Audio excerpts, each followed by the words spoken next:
Hey, it's Leighton from Just Collect.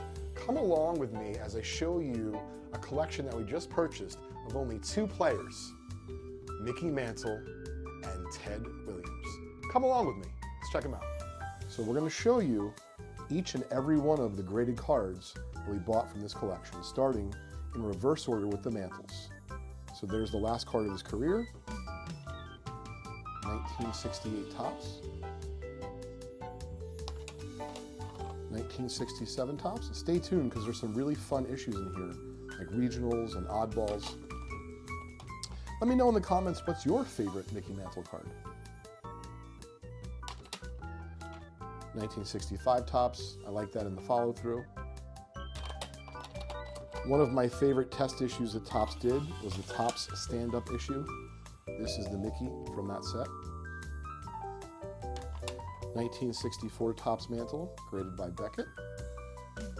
What do you all think about Beckett being acquired by PSA? Think it'll be good for their vintage cards? Let me know in the comments. Really nice 63 Mantle, graded 7.5 by SGC. Not heard of this GMA grading company, but I certainly am familiar with the 63 Jello set, and it is much tougher than Post. Got some 62 Mantles coming up right now. The regular issue, number 200. Love the wood grain border. Here's his All-Star from that set. Here is the 61 Mantle,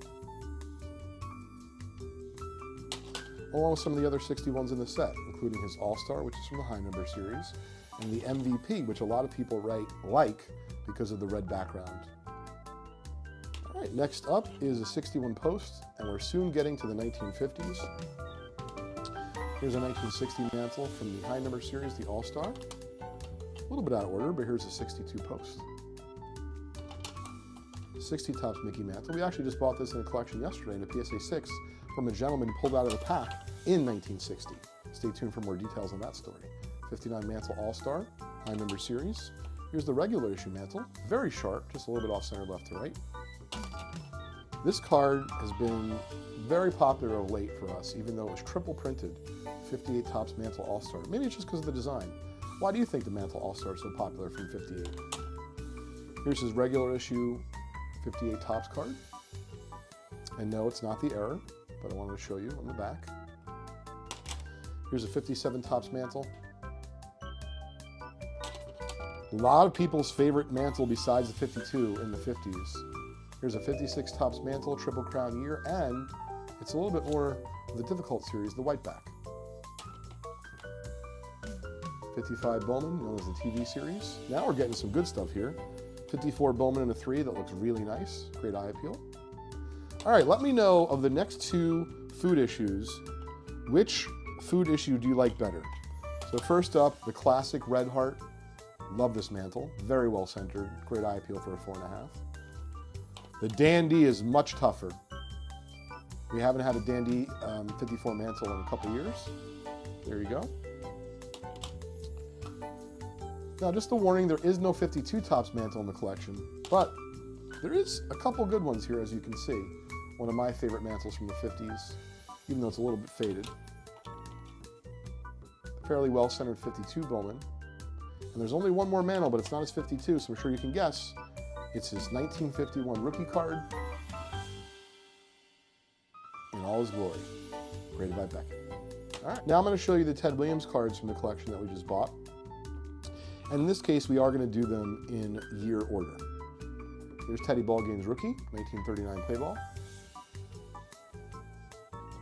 1940 play ball. I'm partial to the 41 because of the color. But out of all the ones I just showed you, I think this might be my favorite. I love the 48 leaf Ted Williams. I currently have a 3 in my collection that's very well centered. 1950 Bowman Teddy Ballgame. Let me know, do you think Teddy Ballgame is the greatest hitter that ever lived? Many people think he was. 52 Burke Ross, not easy. Here is the short printed 54 Bowman Teddy Ballgame. Nice example. An authentic version of the 54 number 1, and here is a GAI 7. Who remembers GAI from back in the day? Here's another GMA grading company, and those who are interested as to how we value these off-brand grading companies, What we do is we take a look at the card itself, we decide what kind of condition we think it's in, and then we'll value it based on that versus just what a random grading company says with a number. Beautiful 56 Topps Teddy ball game, SGC 6. 57 Topps Teddy ball game. 58, and then the last card that we bought in the collection was his All-Star from 1958. So I hope you enjoyed today's collection and the viewing of the Mickey Mantle and the Ted Williams cards. We here at Just Collect turned 20 years old this year, and we are always buying and selling vintage cards. And if you just want some advice or an appraisal on something, feel free to reach out. You can email me directly at Leighton@justcollect.com. See you real soon. Thank you so much for tuning in today.